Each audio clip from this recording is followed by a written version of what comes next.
ADHD Rewired, episode 449. This is the podcast for those of us with really good intentions and a slightly wandering attention. I'm Eric Tivers. I'm a licensed clinical social worker by training and a coach by design. I'm your host, and I have ADHD. ADHD Rewired is more than just a podcast. We are a community. We are wired for connection, and you are not alone. Go to adhddiversified.ca to learn how you can join us in our free and secret Facebook group. Get additional resources for every episode, including links to any resources we mention on today's show. You can support us on Patreon, sign up for our email newsletter. You can request podcast postcards to distribute to your clients and support groups. Learn all about our award-winning coaching and accountability groups. You can co-work with us in our Adult Study Hall virtual membership community. You can do all of these things by going to our website at adhddiversified.ca. We know that starting is the hardest part, so let's get started.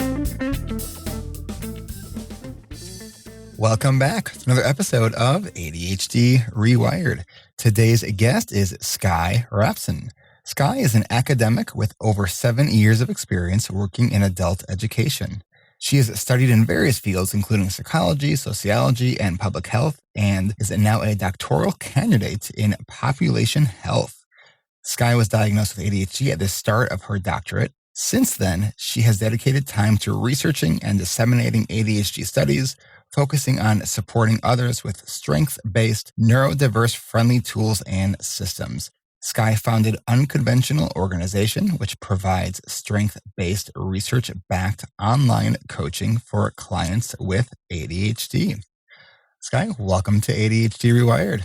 Hey, thanks. It's great to be here. All right. So when we first spoke, you were kind of giving me a little bit of an overview of what it is that you actually do and sort of why you do it. So give listeners a little bit more beyond just the bio that I just shared with everyone, a little bit about what you do and why you do it.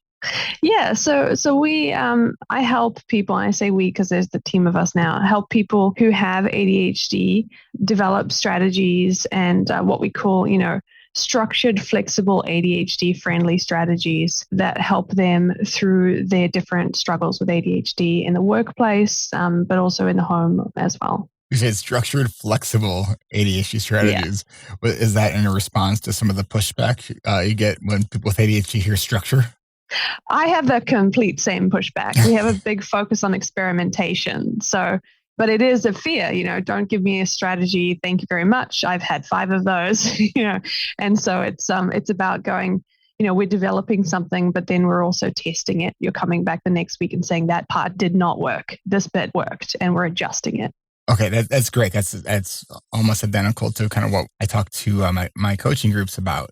So when you say sort of experimentation, how often would you say that a client will say, well, just give me the recipe, just tell me what to do? Yeah, definitely at the beginning. We go through, a survey of different struggles that people are having and get a sense of it. And we sort of try and say, okay, we sort of try and bring the system in right from the beginning. So right from the consult, we're explaining, we're going to help you understand some of the research behind what you're doing. We're going to say what kind of works for people in this area, but then we're going to work on you specifically and we're going to experiment. And I think some people want the recipe, but for a lot of people, the idea that there isn't a recipe is like, oh, okay, thanks. Because they tried to get the recipe and it hasn't been working. People don't come to us often having never tried anything before. They've tried things and they don't want to be told like, this is it, good luck. And if for those people who really want that recipe, one of the things I tell people is that the problem with the recipe is that one of the ingredients is you. Yeah. Right. And so I can't give you the recipe, right? Because I don't have you as an ingredient. Like you are the one that has to kind of make that work for you. 100%. You and everyone's life is a little bit different. And when you get down to how do you get out of bed and people say, oh, well, I get out and then I brush my teeth and I get ready and I go, no, go back. So first thing you do is you grab your phone, right? How long do you spend on your phone? And we're going from that level of detail through your day because you are an important ingredient, like you said. Yes, and I love that really kind of taking kind of the magnifying glass on, because it's amazing how much time we could lose when we are not sort of really in control of what we are doing and taking ourselves out of autopilot and being just much more intentional. Yeah, 100%. So I know that part of the work that you do in one of your areas of interest is around self-criticism. Mm-hmm. Talk a little bit about what you have seen with the clients you've worked with your own life experience, and how self-criticism really impacts our ability to get things done. Yeah, so self-criticism, we know from the research that people with ADHD often receive a lot more criticism than other people growing up, and that can become internalized into self-criticism. And so for a lot of people, that can really be a point of struggle. People have a hard time pushing through the sense of I'm failing, I'm not doing well enough. And I totally understand this. And I actually asked, my team before we came on here, most of whom are neurodiverse, and they had all their stories of self-criticism and struggles that they've been having. So it's, sometimes it's about accessing that and understanding that and grounding yourself in sort of your understanding of where you are and reaching out to people, and then doing some of those strategies that we've talked about. So what have you found to be the things that have helped when you're working with clients to first acknowledge and identify the self-criticism, or as I like to call the itty-bitty shitty committee? Mm-hmm. Yes. And how do you help them with that? Well, one of the things that we do is, we talk about mindfulness and we encourage them to reach out to people. Obviously, there's us, but, also reaching out to a therapist can be really helpful for some people, or even just people in the community, and understanding and posting anonymously on one of those Facebook groups and being like, hey, I struggle with this, and seeing all the responses. People come back to us and be like, oh, no, you're right. Other people experience this as well. But the mindfulness part as well, understanding that you're even having these thoughts and kind of understanding what's going on. And I know mindfulness, people go, oh, yeah, that's great, wonderful ADHD and mindfulness. And I totally get it. I was not that into mindfulness. And one of, my head coach, actually, she wrote an article about it for the website. And I read the article and I was like, no, this is important. What was it about that article, if you remember, that kind of helped you shift perspective for you? It was understanding that it doesn't have to be meditation. It doesn't have to be sitting down, staring at something or nothing for ages. It can be something like doing the dishes, or in my case, doing stretches in the morning when everyone's asleep with my headphones on, and then pressing stop on my headphones once I'm comfortable for as long as I'm comfortable with. And that's my mindfulness practice. All right. So it's being intentional. It's being intentional. Exactly. It's being aware of what you're doing. Mm-hmm.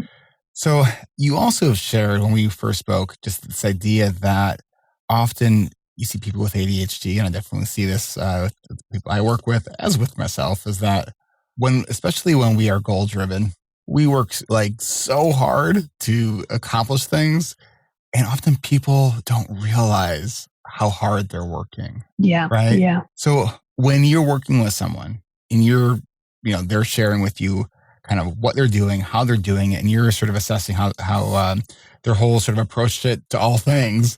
You're like, oh my God, you are working way harder than you need to. Mm-hmm. Do you often find pushback when you reflect that upon people? I think we don't tend to get pushback on the idea. I think there's a sense of, well, it doesn't matter though, does it? Mm-hmm. I'm working hard, but I'm struggling. So who cares? That maybe this is just how hard I need to work. And so it's often about kind of pulling apart the strategies and going, okay, you spend an hour on an email. That makes sense. Maybe we should divide them into emotionally salient emails and emails that aren't emotionally salient. We can have a system for one and a system for another, and kind of help you figure out, processes to have things going in the same direction. Or maybe we need to check the expectations, with a colleague and find out how long they spend, and get a sense of, oh no, they don't respond to emails within 2 hours, they spend a day.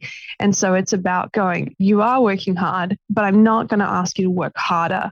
I'm going to ask you to adjust your sense of what you're working on and where you're working, and make little tweaks and shifts to what you're doing. I think that's the resistance. People go, oh, yeah, I know. It's interesting too, because I think this is a really nuanced thing, because I think that, we've often heard like, work smarter, not harder, right? And it's like, yes, work smarter. But I think part of accepting ADHD is sort of this recognition of, yes, we're looking for all the different ways that we can scaffold different things that are hard for us, try to have the job that we really like doing, setting up an environment that is more conducive for us. And there still may be that simple, truth that we still actually may need to work harder. It's definitely tough to come to terms with. I think comparing yourself to neurotypicals specifically, it can be really hard. And I think it's, one of the things that people appreciate about what we do, and I think you must have the same experience, is that, we have ADHD as well. So we understand and we get it. It's about kind of going, okay, well, that might be the case. You're 100% right. And that's one of the reasons why we talk about dopamine so much, saying, okay, well, if you're getting $5 of dopamine for the same task and other people are getting $10, maybe we should really start to ramp up those fun activities that you're getting so you're paid the same as other people. Mm. Okay, so you own Unconventional Organization, and you said your team, similar to my team, is mostly full of neurodiverse individuals. So as a person with ADHD who has a company serving those with ADHD, and those people who are serving those with ADHD also have ADHD or other neurodivergencies, what do you find to be most challenging and what's the most fun for you? The most fun is the conversations. We have a little dopamine break chat area of our Slack channel, and we ask each other questions, and everybody shares, and everyone is so giving and enthusiastic. And I love that about our team. It's just amazing. I'm so lucky. The struggle, I think, is just, even we sometimes come across systems, like note taking, for example, where we do things in a neurotypical way because that's what we've been taught. And then we have to go, no, that's not going to work. We have to build in alternatives. And we're constantly thinking about new ways to do things to make the whole organization more neurodiverse friendly, to accommodate the struggles that we have. Because at the end of the day, there's a lot of admin involved in these kind of jobs. I'm sure you know. Mm-hmm. And we could always use more support in that realm as well. Mm-hmm. All right, what I want to do actually is take a quick break here. When we come back, I want to really explore some more of these neurodiverse-friendly tools and systems that you created both for your business and that you help your clients with. So we will be right back.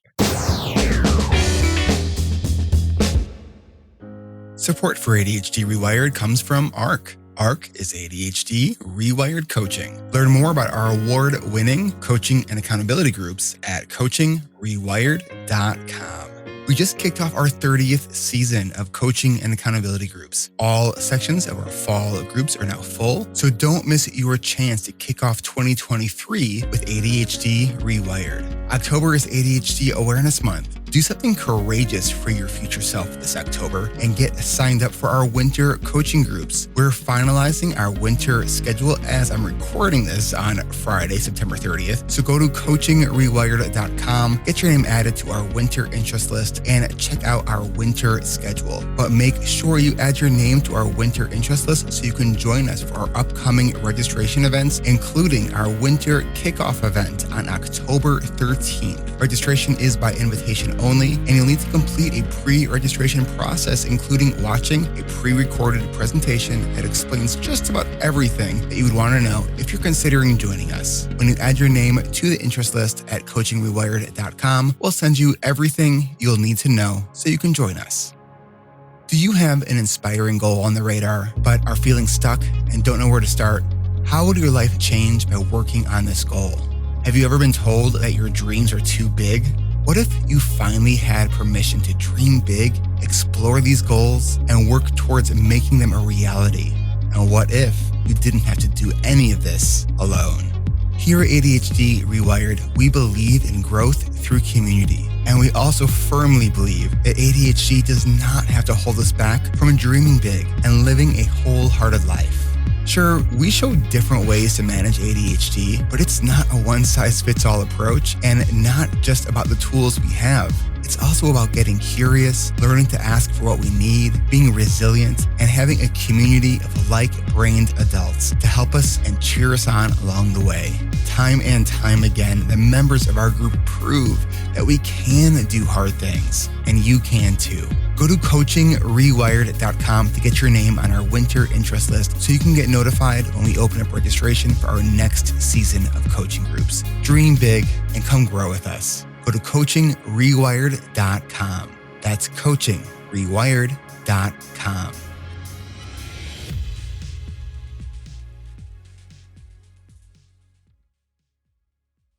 Support for ADHD Rewired comes from Adult Study Hall at adhddiversified.ca, the virtual co-working community built for adults with ADHD who just get it. From our weekly guided sessions, also known as Ash Plus, to our 24/7 drop-in room, this just might be the virtual co-working community you didn't even know you needed. It's only $19.99 a month, and it's free to try for the first week. This is the virtual co-working and body doubling community where people with ADHD are getting things done while also having some fun, because we don't have to tackle any of our to-dos alone. Come join us. Try it risk-free for the first week, and it's only $19.99 a month after that.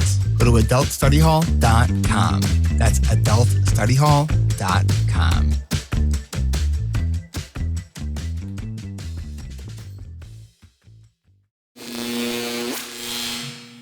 All right, we are back with Skye Rapson from Unconventional Organization. Let's talk about some neurodiverse-friendly tools and systems. All right, so how big is your team? So we have about 15 people at the moment on our team. Wow, okay, so 15 people. And how many are coaches and how many are administrative support? We have about 4 coaches right now. We have 2 people in phase 2 of training and about 4 people in phase 1 of training, because our training process takes a couple of months to go through. And then we have, we've got a core team of 4 people as administrators, and then we also have people who contract and assist us outside of that. How'd you figure out what you need as you were building this? Honestly, it was when I got close to burnout on anything. Yeah. And I was like, oh, I can't handle this. And, I would sort of reach out and get your support. And one of the biggest things I got told running a neurodiverse business was don't do it by yourself. Get that support, get that assistance. And I recommend the same thing. And so it was like, okay, I can't handle this. And the first person I hired was somebody to help with administrative emails and things like that. And she also had ADHD, but she loves that. And she goes really hyper-focused on those things. And so she was the big person that I hired first. And that made everything a lot easier. So, I think we often hear hire the help. But then once you hire the help, that's actually the easy part. Mm-hmm. It's then actually, supporting the help so they can be successful. How do you do it, and what do you find some of the challenges that you have with that as a leader with ADHD? Yeah, that's a great question. The first thing I do is I say, no emails. Thank you very much. I won't respond. So it's, we do Slack messages, and then we also do voice memos. So there's sort of a gradient of how much you can do. There's the Slack message, and if you can't handle that day, it's the voice memo, and then sometimes it's the Loom video, and then sometimes it's the Zoom. So we sort of have different days of, executive functioning require different strategies. Okay, so my guess is most of our listeners probably know what Slack is. And just for in case you don't, it's an internal, typically communication channel, so you can kind of stay out of email. I'm guessing though that not everyone knows what Loom is. And I think this is a really powerful and actually very easy to use tool that has a lot of applications. Would you describe a little bit what Loom is and how you use it? 100%. Yeah. One of my clients told me about Loom, and it was amazing. I love when clients give you strategies. So basically, it's just an app that you can use to record your screen. It's free to do up to 5 minutes of video recording, and you can actually you can have your little video, or if you're like me, you can turn it off because you're just it's the middle of the night. You're just trying to send something and just have a picture of yourself. And then you can send that saying, this is what I want you to do, or this is the struggle that we're having, obviously sometimes with this admin side of things. And then you can send it as a link to other people and they can watch it. And that gives people a better sense digitally, because we're a 100% digital business. Of what's going on. Do you personally your any administrative support that works with you locally, or is that all virtual? All international, yeah. Wow, so it's interesting because it's so my assistant, who's on the other side of this wall in the office right next door. In theory, all of the work could be done remotely and be done anywhere else. I also know in practice, if I can't just get up and go ask a question, I will not set up that quick meeting to, have that conversation because it's extra steps. Because I've tried the virtual help, and I do have a virtual team as well. But I just find it, for me, because of the way my ADHD shows up, it's that activation, which is often a challenge. So I need to make that as easy as possible for myself. So I have found more success having somebody physically here. Yeah, no, definitely. I think living in New Zealand, you have to get used to working online. There's not a lot of people with neurodiversity, or there are, but we sort of went straight into COVID, and so we went straight into that digital team. Mm. So we just mentioned that you work in New Zealand. You live in New Zealand. Mm-hmm. What's sort of the ADHD understanding, climate support like out there? It's growing, I would say. It's been small, but it's been growing, even just the last couple of years. I'm currently working with the New Zealand government to support their managers to understand neurodiversity in the workplace. And that's been really cool and really wonderful. They've been getting a lot more people interested than they expected. So that's been a great opportunity to share. And I think there is a growing understanding of neurodiversity and ADHD. Talk a little bit more about that work that you're doing with the government. So basically, they reached out because, a lot of people have been diagnosed specifically with ADHD, but also other things in their organizations, in their different departments and ministries, et cetera. And so they just want to know how to help those people. They've been trying to figure that out. And, through various people, they found out about me and they asked me if I could put together a presentation and a series of workshops. And they said, oh, well, we'll see how it goes. And it got like 4 or 5 times more interest because, some of those managers were neurodiverse as well. And so it's been a great opportunity for people to share and to talk about their experiences and also about what they want to do to help people in government who have different neurodiversities. What have you found to be the most sort of well-received pieces of information when you've been presenting? The strategies. One of the things they specifically said was we want strategies. And so things like maybe you should have a clock up in lunchrooms and meeting rooms and things like that behind the person so that they can see how time is passing, because not all of us can do that very easily. Even just strategies like that has been really helpful and really well received. And that's really basic stuff too. Yeah. Yeah, but it's hard if you don't know it, right? Absolutely. So in addition to having this growing business that you're doing, you're working with government and you're also getting your doctorate. Yep. Okay, so do you sleep? Well, I have been told I need to slow down. No more things. So I'm currently on maternity leave actually from the doctorate. I had a baby in January. Oh, congratulations. So that's been amazing. Yes, my first. How's being mom? It's good. Yeah. I think I was more nervous because, I was wondering, how's it going to be, the process. And then when it came along, you love your little guy. And so it's just been tiring. The first 3 months was exhausting, but, I had great systems that we put in place and my team was amazing and I was able to kind of get back into it. But the doctorate. Yeah. So are you planning on going back to finish that then? Yeah, so I'll be starting again next year, and I plan on coming back with all of the strategies and systems that I've put in place and having to really nail down and do them for myself because, I work with a lot of academics as part of my clients, and it's always a good reminder of how tough it is and how tough it can be to finish something like a doctorate with ADHD. What would you say? You said you work with a lot of academics. I often find that working with academics seems to be a little bit different than working with like any other profession. Yeah, that's interesting. What makes it different? I feel like from what I've observed and the members of my community that I've coached, there is a lot more, it seems like, masquerading that they feel is required. Like they're so afraid of being found out. Because maybe they're not putting out as much research as their colleagues. They kind of feel like they have this constant nagging, like not enough, that they're not doing enough. And I think it's just true mostly with ADHD, but I have found that to be a much higher level of intensity in academics and higher ed. Have you seen that? Yeah, I mean, I think so. I think, academia, the reason I asked you was because I've done mostly academia. That's kind of where I've come from. So that's sort of, can I see the water sort of situation as one of the fish.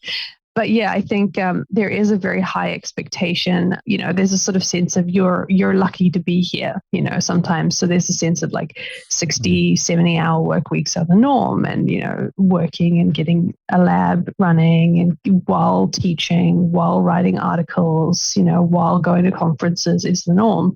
So there is a culture of working and overworking. And when you have ADHD, that makes it even harder, because there's almost like two things. On the one hand, there's a huge working component, but on the other hand, there's a great opportunity to kind of just shut the door and be like, yep, I'm working, don't come in. And there's a bit less accountability in that day to day, which also makes it really hard.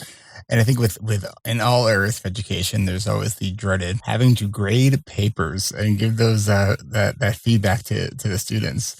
Since you said you also coach a lot of people in academia, how do you help and support that issue of grading the papers and responding to all the students? Yeah, it's interesting that you say that, because I also, coach teachers and heads of department as well, and we all do. And so sometimes it can be, I've spent like a month developing a system of planning for one of the heads of department that I work with. Sometimes it's about doing anything you can just to slow the flood. I mean, getting an assistant is always helpful. I will say I highly recommend it. I know it's hard to do, and there's training involved, and I do help people go through those steps, from getting the assistant to training the assistant as part of, training that I've done as well. But even something like one of the things that I talked about a couple of weeks ago with a client was using the door of her office as, the bottom of her email, where it's like, hey, if you're here for X, please do Y. If you're here for this, please do this, to try and reduce the number of people who are knocking on her door. Because even though the door was locked, the knocking itself was still causing a lot of distraction. It's like the frequently asked questions that's literally right on the office door. Exactly. Oh, I love that. That's great. Do you have any pictures of that? That'd be really cool to be able to see an example of that and post it on the show notes for this episode. That is a great. I will ask if I, when I see her again, I will ask if she did it and if she was willing to share a photo. Okay, so here's ADHD in real time. So how are we both going to remember the different parts of that? So how will you remember to do that, and then how am I going to remember to follow up with that? Yeah, I'll have to write it on my notes. It's so funny. Usually after a podcast interview, I'll have a whole page of just little a word here and there just to keep me on track on where the conversation is going. And so I just wrote pictures, and I can 100% guarantee in like half an hour from now, I'm going to have no idea what that means. So. Yep. I do get that message from my assistants sometimes. They're like, what did you mean when you wrote that at like 11 p.m.? So your guess is as good as mine. All right. So FAQ on door. All right. So just give me a little bit more context here, because it's like, all right, I'll just do it later. And like, oh, it's one of the big lies we tell ourselves, right? Like, so it took 10 seconds for me to write a couple extra notes, and now we're talking about it. And now there's a much greater likelihood that might actually happen. Yep. No, 100%. And that sometimes happens in sessions as well. People will come back. There's always that session. I don't know if you've ever had that experience where people say, I almost didn't come today. And I always know why. And they're like, this is the week I didn't do the things. And I thought I should do them. And so I always try and say, bring your worst self to coaching, because, that's where we get a lot of that stuff done. Say more about that, because I think that is just so helpful for people to hear. No matter like what kind of help that they're getting, whether they're working with a therapist, they're working with a coach, they're doing group coaching, bring your worst self to coaching. Talk more about that and why that's so important. Yeah, well, I think from, my own personal experience, when you're your best self, you're like, yeah, I can do that. I can do that. I can do that too. That's totally time. Done. Doing, happening. It's going to happen. And sometimes we can be in a space where that does happen. Maybe we're hyper-focusing on it. It's really good. We're going for it. But when you're in, that position where you're like getting out of bed, not happening. We're zooming from bed. That's what's happening. This is, I did nothing. So this you whole really week. meet people where they're at. Yes, that's exactly. Great. And that's a great time to be like, no, I'm not doing it. Why? Because I won't. It's me. I just don't want to. And that's amazing. I love hearing that, because that's the real strategy space that we can build from, rather than people being like, yep. And then spending the whole week being like, I didn't do it. I should have done it. I didn't do it. Coming back to that self-criticism. So when you, when that response to you is, that's just me, I'm not doing it. Like, how do you coach through that? Yeah, that's a great question. First of all, I say that makes a lot of sense. That's totally fine. I really validate people for saying that. It can be a vulnerable thing to say. And from there it goes, okay, let's dig a little bit deeper. And everyone's a bit different, but sometimes it's just too boring, or I don't understand it, or it turns out I don't have resources and I didn't really understand that I didn't have the resources. And so working through each of those different issues, can we add dopamine? Can we add a body double? Maybe we just plan it. Maybe tomorrow we go to a coffee shop, sit on a couch, drink something, just make a plan, no expectation of doing anything. And we kind of break things down a bit more at that point. Are there any particular tools that you are just a huge proponent of, or that you love and you really encourage your clients to at least try out? Yeah, I mean, one of the tools that we use quite a lot is the Get in Focus routine that we've developed that helps people go from that space of sitting on your couch, on your phone, or in that kind of high dopamine, I don't want to space, to actually getting work done.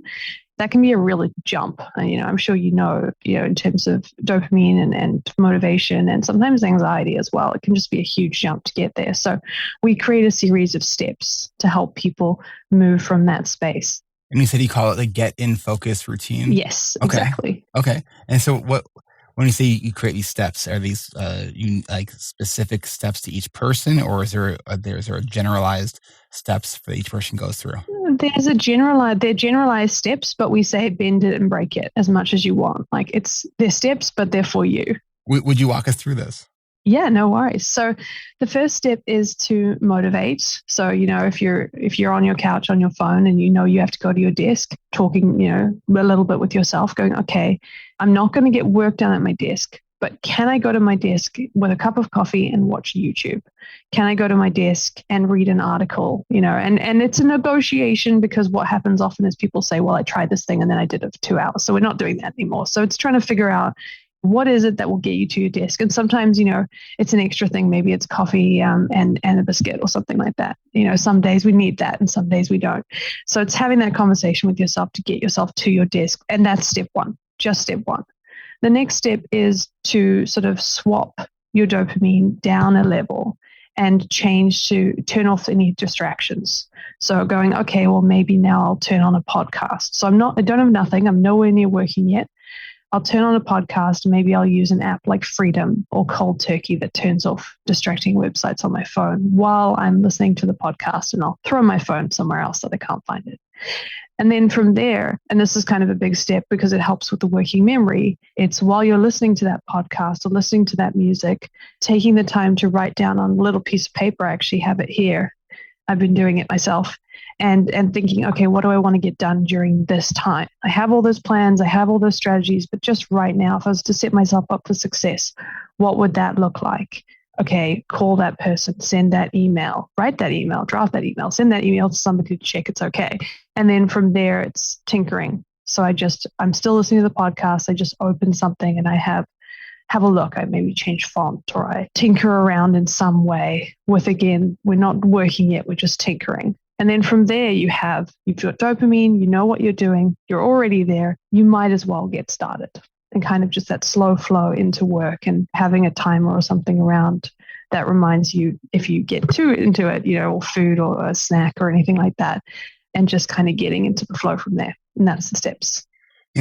Something that I've been kind of thinking a lot about lately is the difference between motivation and activation. Because I think that these two terms are often confused with each other, right? Because to me, when I think of, here's this thing that I actually want and need to do, I understand its importance. I've been thinking about it. I know what the benefit will be, and yet I can't get myself to do it. I think often people will look at that and they'll say, oh, well, you're not motivated. It's like, no, I'm highly motivated. What I'm having a hard time doing is activating. It's like getting started. So when you talked about motivation and you're in the Get in Focus routine, I was thinking that sounds like activation.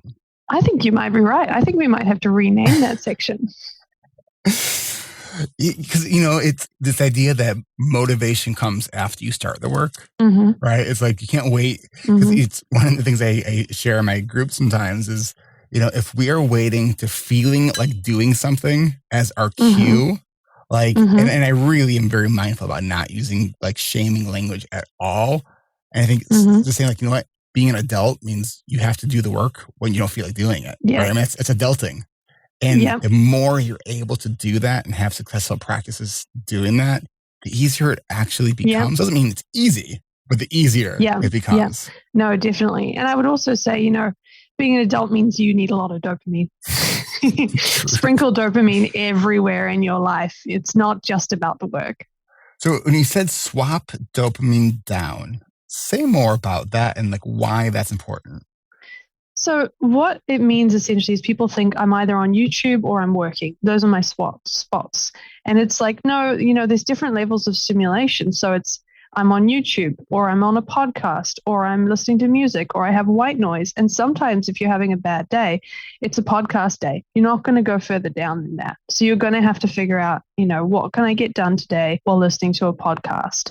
And sometimes you do that and then you switch. Suddenly the podcast seems too distracting. You're actually really into what you're doing. So you're switching it. So having that idea of dopamine as having different levels can really help you to avoid that sense. We talk about it as the silence. You know, people struggle with that sense of silence. It can be very distracting. It's a good space for you to get kind of away from what you're trying to do.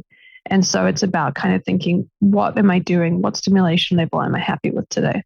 So for you, what's the difference between sort of added stimulation and sort of the neurobiology of dopamine? Yeah, so the neurobiology of dopamine in terms of kind of what... Sorry, can you say that question again? Because I don't want Hopefully. to That's always the hardest question I get asked, especially if I forgot to put the transcripts on, which I did forget. The difference between sort of stimulation, so like having noise in the background or music or whatever, and the neurobiology of dopamine, meaning like, all right, so what do we need to do to sort of get our brain ready? So there's sort of mind ready and brain ready. You know, brain ready is things like, you know, making sure you're sleeping, making sure you're, you know, the exercise, drinking water, medication, stuff like that. Where the sort of behavioral mechanisms of dopamine is sort of the activities that we sort of engage in our environment. So it's sort of starting with first neurobiology and then, so yeah, as I'm kind of thinking through that question, I'm like, well, I guess it is both sort of the same thing, but one's sort of an internal and the other is an external.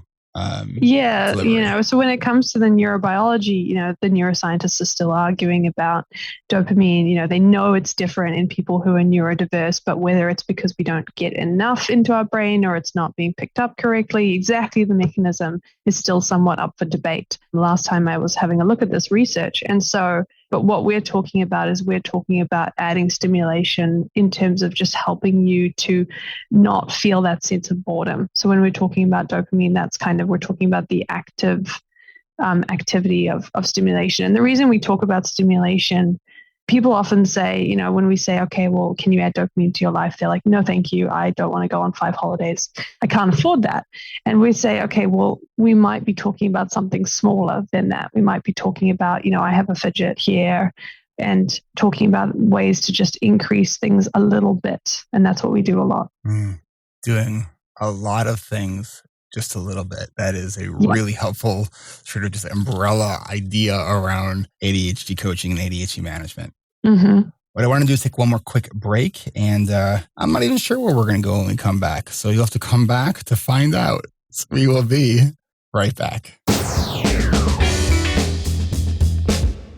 I always say in the intro of this show that you are not alone. And ADHD Rewired isn't alone either. If you're new to ADHD Rewired, be sure to check out the rest of the ADHD Rewired podcast network, including Hacking Your ADHD with Will Curb, ADHD Essentials with Brendan Mahan, and ADHD Diversified with MJ Siemens. You can find all of the shows on the ADHD Rewired podcast network by going to adhddiversified.ca/podcast network. And coming soon, we are working on adding 2 new podcasts on the network, each hosted by ADHD Rewired coaches. So keep tuning in to stay in the loop.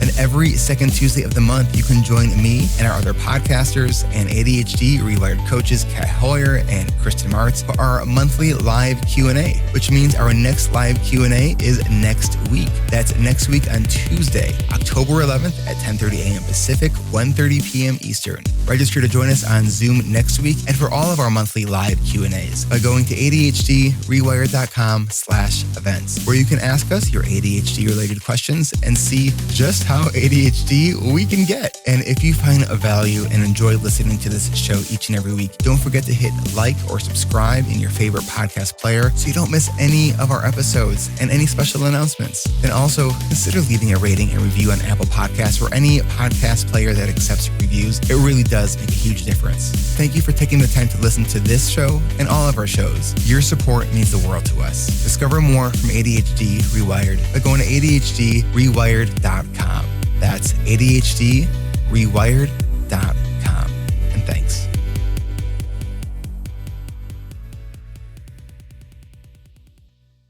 Support for ADHD Rewired comes from our patrons over at adhdrewired.com/Patreon. If you love what you hear on the podcast every week and you find value in the show, consider becoming a patron, where you could also find some extra perks. I want to thank our newest patron, David H., who joined us this week. Thank you so much for your support. Your support helps cover the production and hosting costs of this podcast, which run about $800 a month. It also helps cover the cost of any gear like mics and mixers, which occasionally need to get replaced. So we have perks at $5, $10, and $25 a month, all of which include ad-free episodes of this show. At the highest level, at our $25 a month level, you can join me for our monthly coaching call. Our monthly coaching calls are every fourth Tuesday of the month at 1 p.m. Pacific, 4 p.m. Eastern, which means our next monthly coaching call will be on Tuesday, October 25th. Consider becoming a patron to support our work if you learn something new every week. Perks start at just $5 a month, and support can start at any amount that makes sense to you. If you're able to support us, go over to adhdrewired.com/Patreon. And thank you. We appreciate all of you. That's adhdrewired.com/Patreon. And thanks.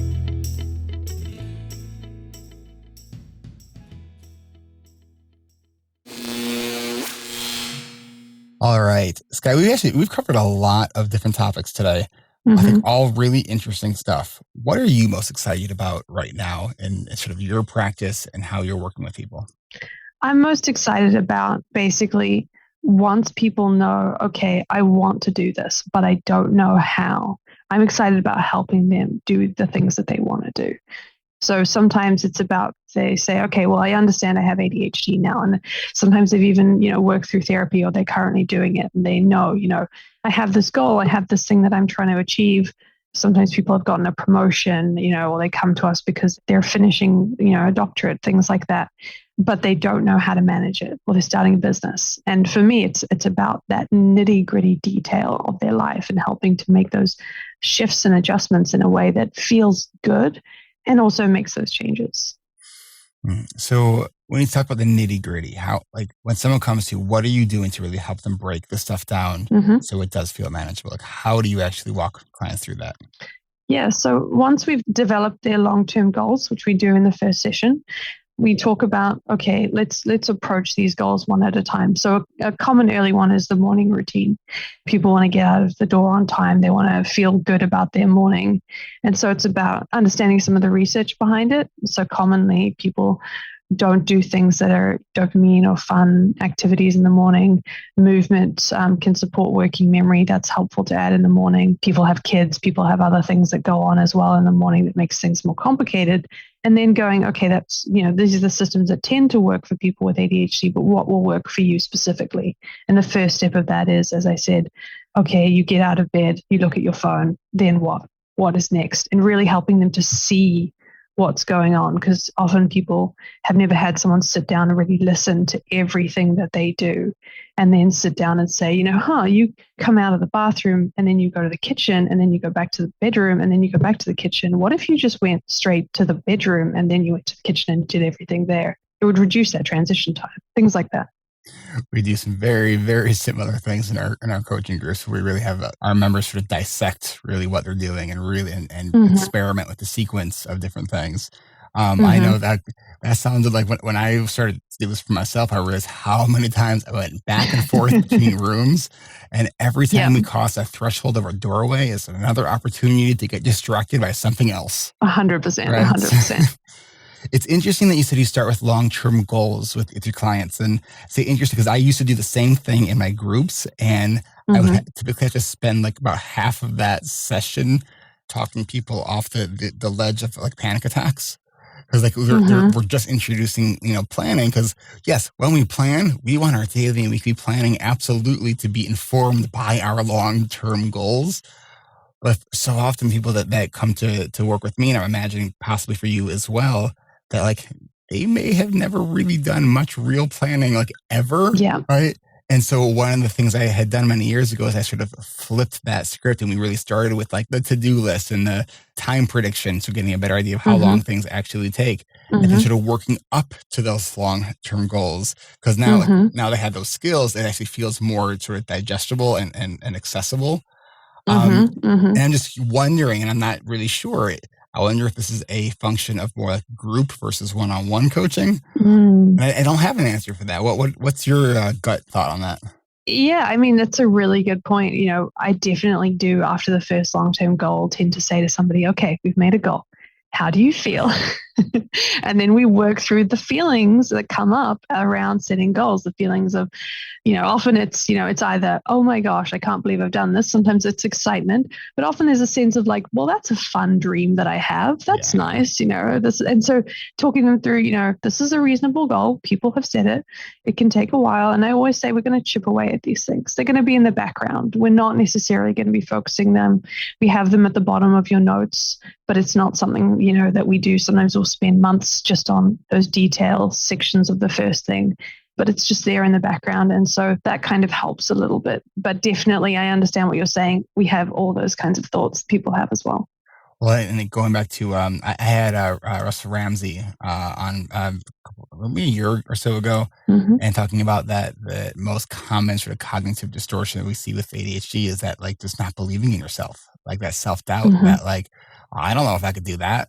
So I'm Mm-hmm. wondering if Yeah. you're hearing that too when you're trying to help people through setting long-term goals. No, 100%. And that's one of the reasons why it's great to, be able to say that we work with a lot of people, and your goals are similar to the goals that other people have, and your situation is similar. Even though it's a one-on-one, we, do reference one of the great things about that group coaching, which is that you're working alongside a group of other people. There are other people going through this just like you, and you can do it basically, and kind of giving people that encouragement. Skye, you clearly are, at least it seems like you're operating at really high capacity, and you got, things are burning on all cylinders. In addition to ADHD, I think you said you mentioned when we first talked, you have dyscalculia, Yes. as do I, so that's always fun. What would, that's like dyslexia with numbers, in case people don't know what that is. Mm-hmm. What would you say is something that you struggle with that people might be surprised to hear? I would say I struggle with basic math, and it's been something I've always struggled with. My hardest class in university was when someone said, "Right, guys, we're doing a math review class," at the beginning of statistics, and I bombed that test so hard, and I had to work really hard to catch up by doing the harder stuff because the basic stuff was so difficult. And so that's something that I get a lot of support with. My partner and people that I work with on my team know that they kind of do that for me, and I'll double check it. Okay, and then what about like other just like kind of executive function, ADHD type things? Yeah, I think the biggest thing for ADHD is to say that one of the things that I struggled with was writing notes a lot, writing the notes after the session. I committed to doing it because I knew that was what I needed for my working memory to help people as well. But I had to develop a whole system around it involving like taking notes, giving them to somebody else to help, write up, putting that in the contract, going back, that sort of thing, because I knew that I would never write notes if I had to sit down and do them by myself. And so I would say that almost all of the strategies that I've developed are because I've had that problem. I think that's such an important piece. I think that's why so many people, I think rightfully really like understand, like if I'm going to work with an ADHD coach or an ADHD therapist, they want to work with someone who has ADHD. Oh, yeah. Because yes, there are great coaches and therapists out there who specialize in ADHD who don't have ADHD, but I think even the nuanced differences matter. Yep. Right. Yep. I use the Get in Focus routine every day. Yeah. That's great. Is there anything else that you want to share with listeners before we let you go, including how people can kind of learn more about you and your practice? Yeah, so you can find us at unconventionalorganization.com, unconventional organization with an S or a Z, depending on which country you're coming from. We have a lot of articles on the website where we have all of the things that we've discussed, all of the strategies. We have that in the articles section. And we also have online courses around the strategies and individual coaching as well. And we have an Instagram where we discuss these things. So it's all the resources are there for you to look at no matter what. Excellent. Skye Rapson, this was really fun talking with you. I wish you the very best of success and enjoy being that mom, because that before you know it, your kid's going to end up like my kid and they're going to be 11 and you're going to be like, when did that just happen? Because that seemed like he was born yesterday. Yeah, it's already going so fast. And thanks. It's been great to be here. This was a pleasure. Thank you so much. Awesome. This is Eric Tivers. Thank you for listening and congratulations for making it to the end. ADHD Rewired is more than just a podcast. We are a community focused on learning, growing, and connection. The website is adhddiversified.ca. You can find time-stamped summaries and additional resources for each episode. Apply to join our free and secret Facebook community. Learn more about our award-winning intensive online video-based coaching and accountability groups. Join the Adult Study Hall virtual co-working membership community. Find all the other podcasts on the ADHD Rewired Podcast Network. Sign up for my email newsletter to get exclusive content that you won't hear anywhere else. And use the search tool to find episodes on specific topics. You can do all of this at adhddiversified.ca. While you're there, click on the Patreon button. If you are a regular listener, consider making a monthly contribution by becoming a patron. If you are able to financially support my work, it would mean a lot. This show is free to you, the listener, but it's not free to produce. Plus, patrons get cool perks like ad-free episodes and access to recordings of coaching calls, and $25 a month patrons can join me once a month for a group coaching call. You can follow me on Twitter at Eric Tivers. You can like our Facebook page at facebook.com/ADHD Rewired. If you're a coach, therapist, or related professional, connect with me on LinkedIn at linkedin.com/Eric Tivers. Subscribe to ADHD Rewired on YouTube to see selective interviews and other videos I've made. Podcasts change lives. You can make a difference in someone's life by spreading the word about this podcast. Mention it in your online communities on Facebook, Twitter, Reddit, or wherever you hang out online.